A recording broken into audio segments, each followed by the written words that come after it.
So the Science Focus program has been in operation for 20 years now, and one of the main focuses of our program has always been that the students conduct research of their own. They come up with a question, they collect data, they analyze their data, and then they've always presented their research to each other in the form of a science fair that we've had at school. About 5 years or 6 years ago, we sort of changed gears a little bit, and we wanted to have this evening event where the students present their work to a greater audience. And so it kind of completes that scientific process for us. It's how we do science in the real world, and it's how we communicate science in the real world. So we want to model that here at the Science Focus program. So my project is on water quality surveillance.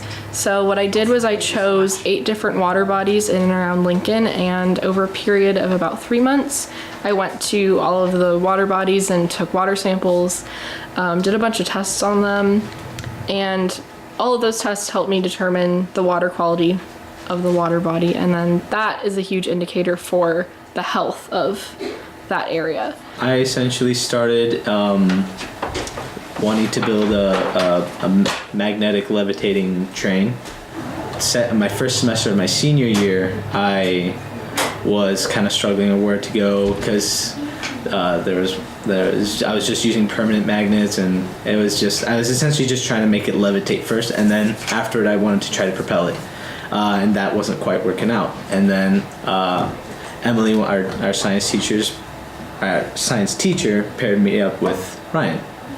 And then from that point, I helped Sahil by using my 3D printer so we can make prototypes and test much faster than what Sahil was doing before, and meeting up and kind of collaborating our ideas together to make a better maglev. And we've had some mixed success now.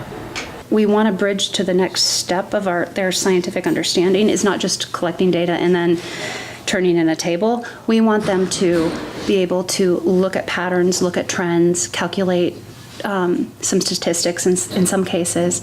And so they spend over a year working on these projects. And it's kind of hard to realize that if you're doing an experiment and your results come up inconclusive, you can't answer a question, that's not a bad thing.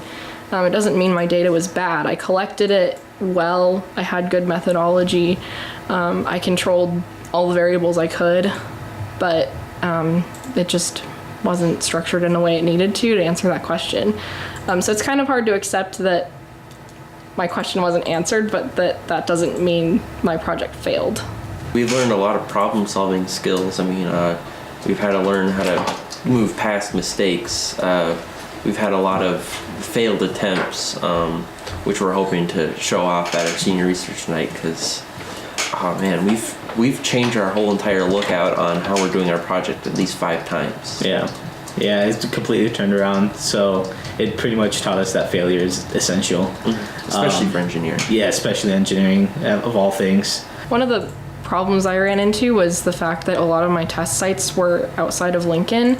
So that meant I was driving to places that were 45 minutes out of town on, rainy days, or I did it in the snow a lot of times too, and I had to stick to a certain schedule because that was one of the variables I was controlling. So really, I learned how to create my own project and my own procedure and stick with it till the end, which I think is something that you can apply to everything in life. Their final thing is this document that is representative more of what you would find at college level.